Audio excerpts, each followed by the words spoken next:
Government का। और presidential government मैंने आपको पढ़ाई भी है, बताऊंगी मैं कि होती क्या है। लेकिन फिर जैसे इन्होंने एग्जाम्पल दिया है ना कि यूके का पार्लियामेंट्री सिस्टम बेस्ट है और प्रेसिडेंशियल सिस्टम यूएसए का है ना। तो वो असाइनमेंट है आपको कि वो कैसे, ठीक है। लेकिन ये मैं बताऊंगी आपको कि होता क्या है, ठीक है। तो जैसे ब्रिटेन का हमने पार्लियामेंट्री सिस्टम तो पढ़ लिया, समझ में आ गया आपको क्या होता है ना। और मैं ये भी कह रही हूँ कि इंग्लैंड का पार्लियामेंट्री सिस्टम जो है वो सबसे अच्छा है। तो इट मींस पार्लियामेंट्री सिस्टम के जितने भी फीचर्स हैं वो इंग्लैंड के पार्लियामेंट्री सिस्टम में पाए जाते हैं। जो भी हमने इसकी विशेषताएं पढ़ी वो सारी कहाँ हैं, इंग्लैंड के पार्लियामेंट्री सिस्टम में मौजूद है। और भारत ने भी पार्लियामेंट्री सिस्टम कहाँ से अडॉप्ट किया है, इंग्लैंड से किया है। तो जब आपको भारत का पार्लियामेंट्री सिस्टम समझ में आ गया तो आपको इंग्लैंड का पार्लियामेंट्री सिस्टम भी समझ में आ जाएगा। मेन जो चीजें हैं और डिग्री जो पढ़नी है आपने कंपैरिजन खुद करना है और आपने ये लिखना भी और साथ ही आगे आकर के बताना भी है एक करके, है ना, इंग्लैंड के सिस्टम के बारे में। तो सबसे पहले आपको पता है कि बाइकैमरल लेजिस्लेचर होता है, द्विसदनीय विधानमंडल भारत में भी है, जहाँ पर लेजिस्लेचर के क्या है, 2 हाउसेज हैं, जिसमें लोअर हाउस को लोकसभा कहते हैं और अपर हाउस को राज्यसभा कहते हैं। तो इंग्लैंड में भी सेम है, बाइकैमरल सिस्टम है, मतलब द्विसदनीय विधानमंडल है, सदन कितने हैं, 2 हैं। उसमें लोअर हाउस को कहते हैं हाउस ऑफ कॉमन्स और उसके अपर हाउस को कहते हैं हाउस ऑफ लॉर्ड्स, ठीक है। हालांकि जो हाउस ऑफ लॉर्ड्स है ना वो बहुत पुराना है, बहुत पुराना है हाउस ऑफ कॉमन से भी। लेकिन अगर पावरफुल देखा जाए, शक्तिशाली देखा जाए तो House of Common House of Lords से कहीं ज्यादा पावरफुल। और थोड़ा सा डिफरेंस ये है कि जैसे भारत में जो राज्यसभा के सदस्य हैं वो भी निर्वाचित होते हैं, लेकिन इंग्लैंड का जो अपर हाउस है हाउस ऑफ लॉर्ड्स, वहाँ पर जो सदस्य होते हैं वो लॉर्ड्स कहते हैं। जो लॉर्ड्स हैं कई तो ऐसे हैं जो कि एक बार बना दिए गए हैं और टिल उनकी लाइफ तक वो हाउस ऑफ लॉर्ड के सदस्य बने रहेंगे। तो जब आप पढ़ेंगे तो आपको इंटरेस्टिंग लगेगा ये सारी चीजें, है ना, नई चीजें आपको ज्यादा समझ में आएंगी फिर कि इसमें मतलब ऐसा क्या है। खास करके हाउस ऑफ लॉर्ड्स में, हाउस ऑफ कॉमन सेम है, थोड़ा बहुत डिफरेंस है हाउस ऑफ लॉर्ड्स का। हालांकि अब वो धीरे धीरे खत्म हो रहा है क्योंकि ऐसे जो लॉर्ड्स हैं वहाँ पे वो कम रह गए हैं, है ना, धीरे धीरे वो क्या हो गए हैं, एक्सपायर हो चुके हैं, तो उनकी संख्या कम रह गई है जो उन्होंने टिल लाइफ जो है उसके हाउस ऑफ लॉर्ड के सदस्य बने रहे।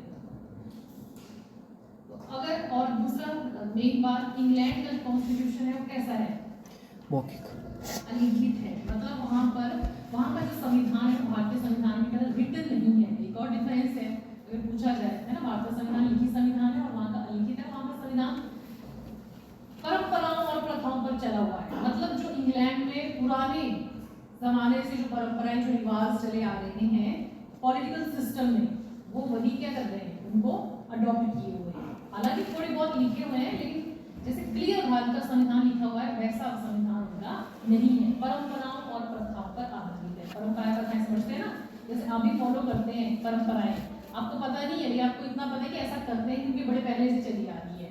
तो वहां पे भी जो पॉलिटिकल रिचुअल्स हैं, जो पॉलिटिकल राजनीतिक प्रथाएं हैं, क्या होना है, कैसे होना है ना, प्रधानमंत्री का चुनाव कैसे होगा, है ना, या सदस्य कैसे चुने जाएंगे, तो ये सारी चीजें लिखी नहीं गई हैं। वो जो रिवाज चला आ रहा है उसी को वो क्या कर रहे हैं, अडॉप्ट किए हुए हैं ना, वो परंपराओं और प्रथाओं पर आधारित। और दूसरा, दुनिया के और भी जिन देशों ने पार्लियामेंट्री सिस्टम को अडॉप्ट किया है उनके संविधान पर इंग्लैंड के पार्लियामेंट्री सिस्टम की छाप देखने को मिलती है। जैसे मैंने भारत का एग्जाम्पल दिया कि भारत ने पार्लियामेंट्री सिस्टम को अडॉप्ट किया, तो भारत के पार्लियामेंट्री सिस्टम में किसकी छाप देखने को मिलती है, ब्रिटेन, है ना। तो सोर्स, मेन सोर्स कौन हो पार्लियामेंट्री सिस्टम का, इंग्लैंड, और ये सबसे पुराना है। फिर अगर हम देखें इसकी फीचर्स क्या हैं ब्रिटेन के पार्लियामेंट्री सिस्टम की, monarch as titular head, difference है राजा नाम मात्र का मुखिया, क्या है, मोनार्क एज टाइटलर हेड, राजा नाम मात्र का मुखिया। भारत में कौन है, अब ये तो पता है ना आपको कि पार्लियामेंट्री सिस्टम में 2 प्रकार की एग्जीक्यूटिव होती है, 2 प्रकार की कार्यपालिका, रियल और नॉमिनल। तो ब्रिटेन में पार्लियामेंट्री सिस्टम है, वहां पे भी क्या है, 2 प्रकार की कार्यपालिका है, एक रियल है, एक नॉमिनल है। लेकिन वहां पर जो रियल एग्जीक्यूटिव है वो प्रधानमंत्री और उसका मंत्रिमंडल ही है, और जो नाम मात्र की कार्यपालिका है वो है वहां पर राजा, और भारत में है राष्ट्रपति, ठीक है। ये एक और डिफरेंस आ गया। हालांकि क्या है, दोनों ही क्या है, अपने अपने देश के राज्य के मुखिया हैं, दोनों के ही नाम पर मतलब इंग्लैंड में जो सैद्धांतिक तौर पर जो शक्तियां दी गई हैं वो किसको दी गई हैं, राजा को। शासन किसके नाम पर चलाया जाता है, राजा के, है ना। लेकिन एक्चुअल में उन जो शक्तियां हैं उनका यूज कौन करता है, वहां का prime minister and his cabinet, मतलब मंत्रिमंडल करता है। तो जो पोजीशन भारत में राष्ट्रपति की है वही पोजीशन ब्रिटेन में किसकी है, इंग्लैंड की है, तो सॉरी राजा की है। तो अगर आपसे पूछा जाए कि ब्रिटेन में पार्लियामेंट्री सिस्टम है लेकिन वहां पर नॉमिनल एग्जीक्यूटिव कौन है, तो आप क्या बोलोगे, राजा या रानी। उसके बाद close relationship between the cabinet and the parliament, वही फीचर आएंगे जो हमने डिस्कस कर लिए हैं। मंत्रिमंडल का संसद के साथ गहरा संबंध, close relationship between the cabinet and the parliament. कैसे रिलेशन होता है पार्लियामेंट, कैबिनेट का पार्लियामेंट के साथ, जो मंत्रिमंडल के सदस्य हैं उनके लिए संसद का सदस्य होना अनिवार्य है। पहले वो संसद के सदस्य होते हैं, फिर बाद में वो मंत्रिमंडल के सदस्य बनते हैं। और वहां पर सेपरेशन ऑफ पावर्स की थ्योरी नहीं पाई जाती है, शक्ति पृथक्करण का सिद्धांत नहीं पाया जाता है ना। और रिलेशन कैसे हैं, मंत्रिमंडल के संसद के साथ संबंध कैसे हैं, गहरे संबंध है, क्लोज रिलेशन है। क्लोज रिलेशन मतलब क्योंकि मंत्रिमंडल पहले किसके सदस्य होते हैं, संसद के सदस्य होते हैं। वो क्या संसद का सदस्य होने के कारण क्या करते हैं, संसद की बैठकों में भाग लेते हैं, बिल पेश करते हैं, चर्चा करते हैं, है ना। और कोई भी बिल जो है वो इजीली वहां पर पास भी हो जाता है अगर क्या है, मेजॉरिटी है रूलिंग पार्टी। उसके बाद को leadership of the prime minister, प्रधानमंत्री का नेतृत्व। तो ये पार्लियामेंट्री सिस्टम का फीचर भी है और इंग्लैंड के पार्लियामेंट्री सिस्टम का भी फीचर है।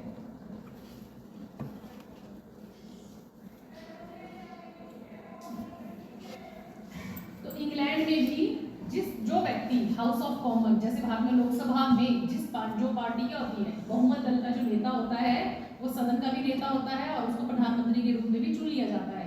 तो वहां पर भी जो लोअर हाउस है, हाउस ऑफ कॉमन में जो मेजॉरिटी पार्टी का नेता होगा वो सदन का भी नेता होगा और वो प्रधानमंत्री भी बनेगा, है ना। जिस पार्टी को वहां के लोअर हाउस में सबसे ज्यादा सीटें प्राप्त हुई होती हैं उस पार्टी के नेता को प्रधानमंत्री बना दिया जाता है राजा या रानी के द्वारा, है ना। तो मतलब मंत्री फिर जो प्रधानमंत्री है वो क्या करता है, अपनी कैबिनेट का निर्माण करता है, किन किन सदस्यों को उसने अपने मंत्रिमंडल में शामिल करना है उसकी एक सूची को किसको दे देता है, राजा या रानी को। और उसके बाद वो क्या करते हैं, फिर शपथ लेते हैं, है ना, अपने पद। तो मतलब मंत्रिमंडल जो है, जो रियल एग्जीक्यूटिव है वहां पे, वो किसकी लीडरशिप में काम करती है, प्रधानमंत्री का लीडर होता है। उसके बाद है पॉलिटिकल होमोजेनिटी, राजनीतिक एकरूपता, पॉलिटिकल होमोजेनिटी, राजनीतिक एकरूपता। इसका मतलब क्या हुआ, राजनीतिक एकरूपता का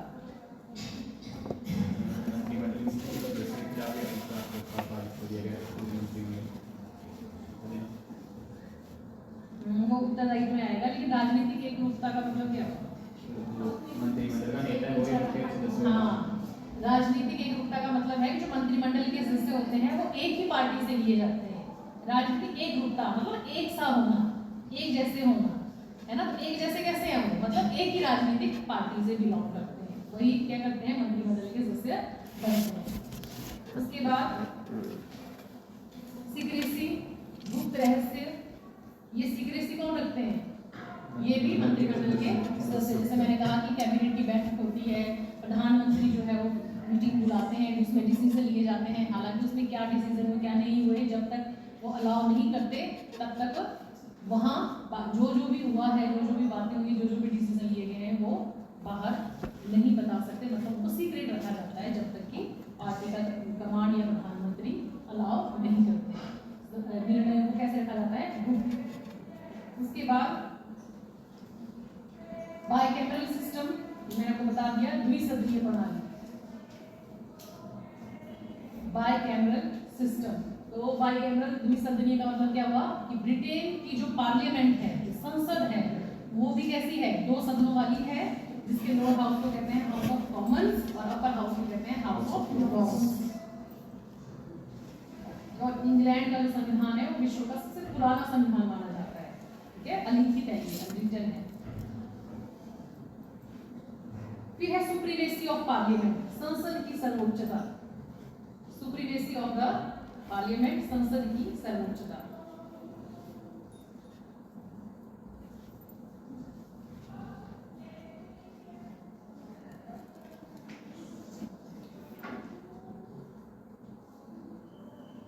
इसका मतलब क्या हुआ कि ब्रिटेन की संसद में सुप्रीम कौन है? संसद है ना। Majority party, majority lower house में जिस पार्टी को क्या होगा, मेजॉरिटी होगी, वो क्या करेगी? सरकार। दूसरा, वो कोई भी बिल पेश कर सकती है, कोई भी कानून बना सकती है। वहाँ की संसद के द्वारा बनाए गए कानूनों को वहाँ की न्यायपालिका भी रद्द नहीं कर सकती, क्योंकि वहाँ पे सेपरेशन ऑफ ड्यूटी का सिद्धांत नहीं है। लेकिन भारत में तो ऐसा नहीं होता है ना। भारत में तो न्यायपालिका क्या कर देती है? जुडिशियल रिव्यू की पावर है। संसद ने अगर कोई ऐसा कानून बनाया है जो क्या है, नहीं है, पब्लिक इंटरेस्ट में नहीं है या संविधान का उल्लंघन करता है, तो हमारी न्यायपालिका तो उसको क्या कर देती है? इनवैलिड घोषित कर देती है, अवैध घोषित कर देती है। तो ऐसा क्यों है? इंग्लैंड में तो वहाँ की संसद सुप्रीम है, वो कोई भी कानून बना सकती है। एक इंपॉर्टेंट क्वेश्चन है, ये मेंस इंटरव्यू में पूछा हुआ था, ये किसने कहा है? ब्रिटेन की संसद के बारे में पता क्या कहा जाता है? कि इतनी पावरफुल है, ये सब कुछ कर सकती है, सब कुछ कर सकती है, सिवाय एक पुरुष को महिला और एक महिला को पुरुष बनाने। ऐसा क्यों नहीं कर सकती है? क्या है? नेचुरल है ना। इसको तो कोई भी नहीं कर सकता, ये तो नेचुरल है।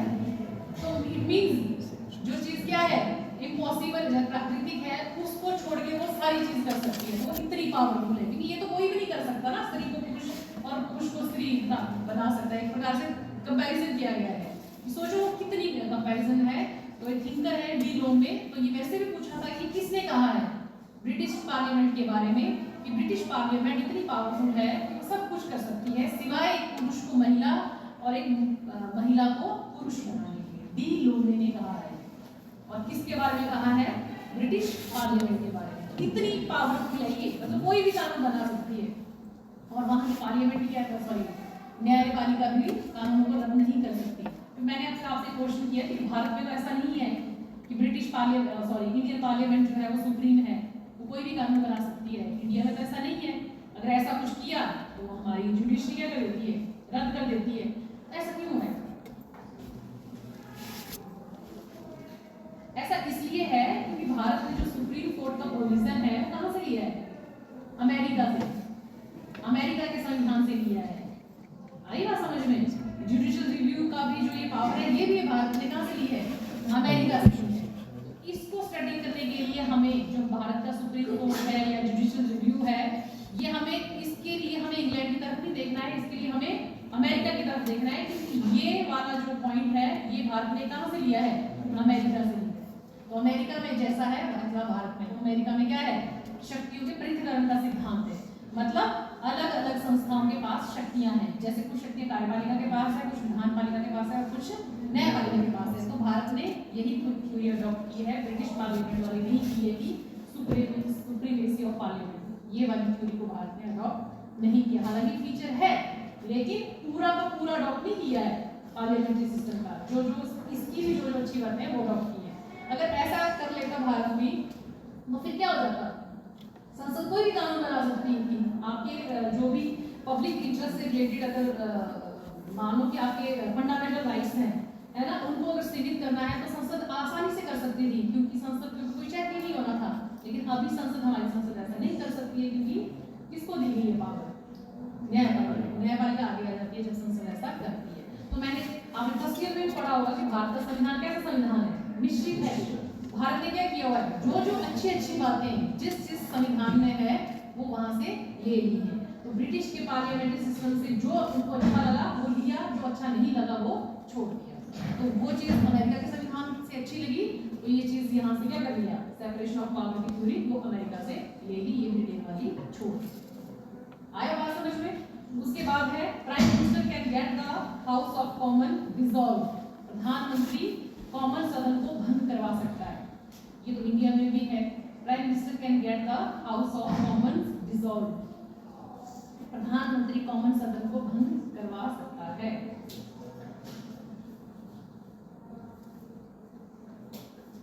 है ना? तो इंग्लैंड की संसदीय सरकार की विशेषता ये भी है कि प्रधानमंत्री क्या कर सकता है, राजा को, सम्राट या सम्राज्ञी, राजा या रानी को सलाह देकर के जो हाउस ऑफ कॉमन है, लोअर हाउस है, उसको भंग करवा सकता है। अगर हाउस ऑफ जो कॉमन है वो प्रधानमंत्री के खिलाफ नो कॉन्फिडेंस मोशन ले आए, विश्वास प्रस्ताव ले आए, प्रधानमंत्री इस्तीफा नहीं देता, प्रधानमंत्री सम्राट को सलाह दे देता है कि आप क्या कर दो, हाउस ऑफ कॉमन को ही भंग कर दो, ठीक है, और फिर नए सिरे से इलेक्टेड वाले फिर देता है, वो पूरी उसको ही क्या कर देता है, सदन को ही भंग करवा देता है। और राजा या रानी क्या करते हैं, उनको तो माननी पड़ेगी कैबिनेट की सलाह जो वो कहते हैं। उसके बाद को मिनिस्ट्रियल रिस्पॉन्सिबिलिटी, मंत्रियों का उत्तरदायित्व, ये भी भारत की तरह ही है, ये भी भारत ने उन्हीं से ही लिया है, भारत ने लिया ना इंग्लैंड से, इंग्लैंड ने उन्होंने भारत से लिया। मिनिस्ट्रियल रिस्पॉन्सिबिलिटी, मंत्रियों का उत्तरदायित्व। हालांकि जो मंत्री हैं चुने तो किसने हैं, जनता ने चुने, मनमानी कितनी कर सकते, 5 साल ही कर सकते हैं, उसके बाद तो जाना ही है जनता के दरबार, इलेक्शन होने ही है ना, तो वो इतनी भी निरंकुश रूप धारण नहीं कर सकते, जितना मैंने कहा कि वो संसद जो है सब कुछ कर सकती है ना, उसको भी तो फिर क्या करना पड़ेगा, सरकार को भी तो सोचना पड़ेगा कि 5 साल बाद फिर से इलेक्शन लड़ने हैं, तो वो इतना भी अनैतिक काम नहीं कर सकती है, इलीगल काम नहीं कर सकती, लेकिन कर भी सकती है, मतलब पावर है ना, आ रही है बात समझ में, सैद्धांतिक तौर पर तो पावर है, लेकिन एक्चुअल में वो करते हैं कि नहीं करते हैं, उन पर डिपेंड करता है, जब वो करते हैं तो उनको पता है कि हिसाब 5 साल बाद देना पड़ेगा, तो वो हिसाब कैसे देना पड़ेगा, रिस्पॉन्सिबिलिटी के रूप में, ठीक है। जनता क्या करेगी, इलेक्शन के टाइम उनको सपोर्ट नहीं करेगी। और दूसरा नो कॉन्फिडेंस मोशन, वो तो ला सकती है ना, सरकार जो संसद है सरकार के खिलाफ। एक होता है व्यक्तिगत उत्तरदायित्व, एक होता है सामूहिक उत्तरदायित्व। व्यक्तिगत उत्तरदायित्व में जो मंत्री होता है, हर एक जो मंत्री होगा वो किसी न किसी विभाग का मुखिया होगा, है ना, तो उसको क्या करना पड़ेगा, अपने इंडिविजुअली भी अपने डिपार्टमेंट का जवाब जो है वो संसद में जब सदस्य उसे क्वेश्चन पूछेंगे तो उसको जवाब देना पड़ेगा। अगर उसके खिलाफ सेंसर मोशन ले आया तो फिर जो अकेला मंत्री होता है उसको अपने पद से इस्तीफा देना होता है। लेकिन अगर क्या कर दिया जाए, नो कॉन्फिडेंस मोशन लाया जाए, अगर पास हो गया, मान लो राजा रानी ने बात मानी ही नहीं, वो पास हो गया, तो फिर क्या करना पड़ेगा, समूची मंत्रिमंडल को अपने पद से इस्तीफा देना पड़ेगा। तो एक व्यक्तिगत होता है, एक सामूहिक में फिर समूचे मंत्रिमंडल को देना पड़ेगा, और व्यक्तिगत उत्तरदायित्व में एक अकेला मंत्री रहता है, मतलब वो अपने कार्यों के प्रति अकेला जवाब देता है। उसके बाद है the tenure of the cabinet is not fixed, मंत्रिमंडल की अवधि निश्चित नहीं है।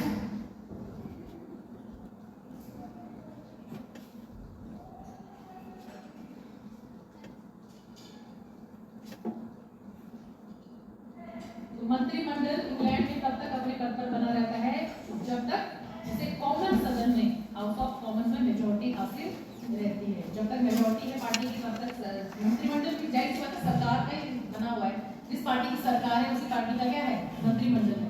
तो तब तक मंत्रिमंडल की अवधि किस पर डिपेंड करती है, हाउस ऑफ कॉमन की मेजॉरिटी पर या कॉमन सदन पर निर्भर करती है। कॉमन सदन की अवधि भी वहाँ पर 5 साल की है, जैसे भारत में लोकसभा का टेन्योर कितना है, 5 साल है, वहाँ पर भी हाउस ऑफ कॉमन का टेन्योर 5 साल है। इसके अलावा संसद क्या कर सकती है, नो कॉन्फिडेंस मोशन के द्वारा भी मंत्रिमंडल को उनके पद से हटा सकती है। तो मंत्रिमंडल वैसे तो 5 साल है, लेकिन फिक्स नहीं है कि सरकार 5 साल चलाएगी, क्योंकि बीच में बहुत से ऐसे क्या है साधन है जिससे सरकार को हटाया जा सकता है। उसके बाद है superiority of the lower house, निचले सदन की श्रेष्ठता।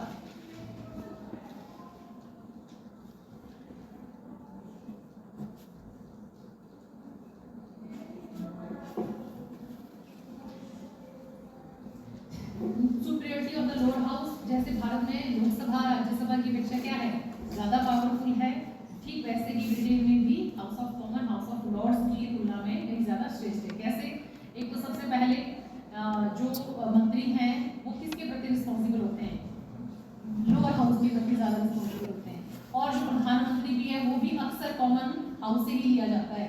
नो कॉन्फिडेंस मोशन लाने का जो प्रस्ताव है वो भी कौन लेके आता है, हाउस ऑफ कॉमन लेके आता है। फाइनेंस पर, जैसे भारत में वित्त विधेयक से रिलेटेड कौन ज्यादा पावरफुल है, लोकसभा है ना, तो वहां पर भी फाइनेंस से रिलेटेड जो पावर है वो हाउस ऑफ कॉमन के पास ज्यादा है। तो मतलब House of Common House of Lords की तुलना में वहां भी ज्यादा पावरफुल है। और लास्ट में 2 पार्टी सिस्टम, द्विदलीय प्रणाली।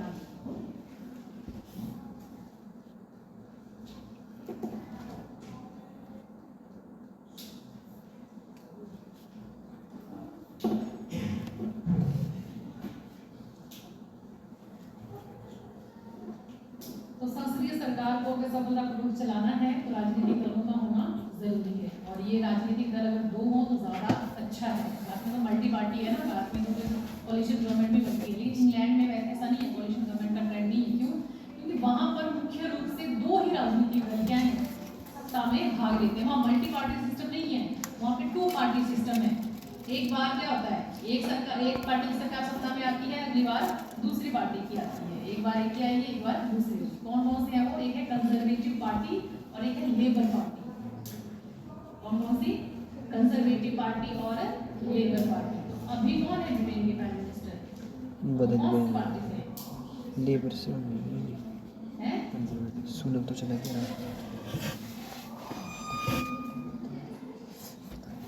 ये करके लाना है आपने सारा, ये आप कभी मैं कभी पढ़ा है ना। ये कौन है और वो कौन सी पार्टी से है, लेबर पार्टी से है या कंजर्वेटिव पार्टी से है, ये आपको काम है। ठीक है, पहले जो भी थे इससे मतलब फिलहाल 2-3 कौन रहे हैं सब रिसेंटली जो अभी है वो नहीं, इससे पहले भी जो रह चुके हैं है ना, उनके बारे में भी आपने पढ़ के लाना है और भी बताना है कि उससे पहले कौन सी पार्टी की सरकार थी, उससे पहले कौन सी थी। क्या एक ही पार्टी 5-5 साल बाद आई या 5 साल बाद बदली, है ना। तो ये आपको उसके लिए क्या करना पड़ेगा, पढ़ना पड़ेगा। लेकिन ये मेनली क्या है, वहाँ पर मल्टी पार्टी सिस्टम नहीं है। छोटे मोटे दल, ऐसा नहीं है कि नहीं है, यही है, छोटे मोटे हैं, लेकिन वो कभी सत्ता में आते ही नहीं। सत्ता जो घूमती है वो कंजर्वेटिव पार्टी और लेबर पार्टी के आसपास ही घूमती है। तो वहाँ पर कैसा सिस्टम है, 2 पार्टी सिस्टम। लेकिन भारत का लिखोगे तो भारत का कैसा है, मल्टी पार्टी सिस्टम। तो अब आप बोलोगे कि इंग्लैंड में तो क्यों है, भारत में मल्टी है, ऐसा क्यों है? भारत ने तो पार्लियामेंट सिस्टम इंग्लैंड का अडॉप्ट किया है। बना सकते हैं संसदीय सरकार में राजनीतिक दल, आप बना सकते हो, लेकिन वहाँ नहीं बनाए। मतलब आप बनाए तो वो चले ही नहीं, सक्सेसफुल ही नहीं हुए, लोगों ने जिताया ही नहीं। अन्य दलों को लोगों ने जताया नहीं भरोसा, 2 पार्टियों के इर्द-गिर्द ही पूरी सत्ता जो है वो घूमती है। लेकिन भारत में क्या नहीं है, ऐसा है नहीं। क्यों? एक तो भारत की पॉपुलेशन इंग्लैंड की तुलना में क्या है, बहुत ज्यादा है ना। भारत की अपनी प्रॉब्लम्स हैं, इंग्लैंड के अपने तरीके हैं, है ना। इंग्लैंड डेवलप्ड कंट्री है, भारत अभी विकास कर रहा है। तो अब जैसे पॉपुलेशन भी मैंने कहा, तो यहाँ पे तो हर व्यक्ति क्या है, कोई भी संस्था संगठन से जुड़ जाता है ना, राजनीतिक दलों से भी जुड़ जाता है। तो ऐसा नहीं है, भारत में भी पहले अगर भारत की हिस्ट्री को देखें तो 1 पार्टी था, एक ही पार्टी का छत्र राज था, है ना, इसको कहते हैं। फिर धीरे धीरे क्या हुआ, फिर दूसरी पार्टी ने टक्कर देनी शुरू की। 1967 तक जो है वो, जब से भारत आजाद हुआ 1967 तक भारत में एक ही पार्टी का एक छत्र राज था, और वो थी कांग्रेस पार्टी। राज्यों में भी और केंद्र में भी एक ही पार्टी की सरकार बनती थी, वो थी कांग्रेस। फिर 1967 के बाद राज्यों में धीरे धीरे क्या हुआ, कांग्रेस का एक छत्र राज खत्म हुआ, राज्यों में अलग अलग पार्टी की सरकारें बननी शुरू हुई। और सेंटर की बात करें तो सेंटर में पहली बार जो कांग्रेस की सरकार बनी थी वो बनी थी जनता पार्टी की सरकार 1977। फिर बीजेपी कांग्रेस ऐसा होता रहा, और फिर 1989 के बाद और आया भारत में कोलिशन गवर्नमेंट का, मिली जुली सरकारों का। और फिर अभी देखिए अगर 2-3 सालों में 2-3 लोकसभा के चुनावों को देखिए अगर हम, तो फिर क्या है, फिर से एक ही पार्टी की तरफ भारत की जो राजनीति है वो घूमी हुई है ना, या क्या है, उसी पार्टी के फिर चली हुई है ना। तो भारत का जो फैक्टर्स भारत की राजनीति को जो प्रभावित करने वाले जो तत्व हैं, कारक हैं, फैक्टर्स हैं, कुछ और हैं, इंग्लैंड के कुछ और हैं। अब ये 2 पार्टी मल्टी पार्टी ये मैटर नहीं करती, संसदीय सरकार में राजनीतिक दलों का होना जरूरी है। वो मतलब 2 या 2 से अधिक होने चाहिए। ठीक है, रेप हो गया तो फिर क्या रहेगा, ये तो यूनिटरी गवर्नमेंट बन जाएगी, है ना। तो मतलब कम से कम 2 तो चाहिए। तो इंग्लैंड में 2 है, 2 से ज्यादा, भारत में 2 से ज्यादा है, लेकिन है पार्लियामेंट्री सिस्टम। अब ऐसा क्यों है उसके भी मैंने आपको कहा कि इसके रीजन अलग अलग है। इंग्लैंड का और भारत का जो सामाजिक आर्थिक राजनीतिक ढांचा है वो अलग है, तो इसीलिए भारत में मल्टी पार्टी सिस्टम है और वहाँ पर 2 पार्टी है, लेकिन है पार्लियामेंट्री सिस्टम है ना। पार्लियामेंट्री सिस्टम है, पार्लियामेंट्री सिस्टम में क्या होता है, राजनीतिक दलों का होना जरूरी है, 2 या 2 से ज्यादा। आई बात समझ में? तो ये आपको होमवर्क है, आपने क्या करना है, इंग्लैंड का ये ओवरऑल थ्योरीज की पढ़ के आनी, डिटेल में पढ़ के आना है।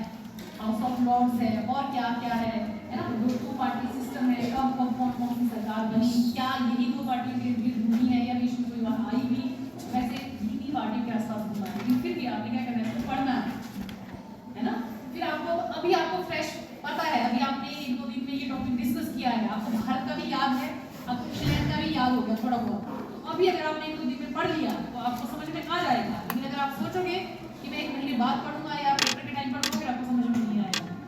क्योंकि एक लाइन अगर आप पढ़ लोगे, है ना, अभी पढ़ोगे फ्रेश, वहाँ पे कुछ लिखी होगी तो आपको समझ में आ जाएगा कि हाँ ये पार्लियामेंट्री सिस्टम है और ये भारत में भी है ना। तो मैडम ने कहा वहाँ राजा होता है, वहाँ राष्ट्रपति है, तो वहाँ अगर राजा लिखा होगा, अगर आपको पता ही नहीं होगा और आप 1 साल बाद पढ़ोगे कि ऐसा क्यों है, मैडम तो राष्ट्रपति राष्ट्रपति कह रही थी, यहाँ राजा राजा वर्ड क्यों आ रहा है, आ रही बात समझ में, तो आपको भी पता लग जाएगा कि राजा वर्ड क्यों आ रहा है ना, कि राजा से मतलब क्या हुआ वहाँ पे। अभी इसको पढ़ लो 2-4 दिन में, इंग्लैंड के पार्लियामेंट्री सिस्टम को या इंग्लैंड के पूरे सिस्टम को पढ़ो। इंटरनेट पे था मटेरियल है, आपको सबकी जन्म कुंडली निकाल दोगे वहाँ से, है ना। तो ये पढ़ के आना है। मैं कभी भी किसी भी स्टूडेंट को बोल सकती हूँ कि आगे आकर के बताओ कि क्या है वहाँ पर। हाउस ऑफ लॉर्ड्स के बारे में और ज़्यादा पढ़ना वहाँ पे इंटरेस्टिंग है, वो डिफरेंट है हर के राज्य से थोड़ा बहुत। शक्तियों की दृष्टि में समान है, लेकिन लॉर्ड्स का जो डिस्ट्रीब्यूशन है ना, वहाँ पे जो सदस्य बनते हैं हाउस ऑफ लॉर्ड्स के, वो थोड़ा अलग है, वो भी पढ़ना है।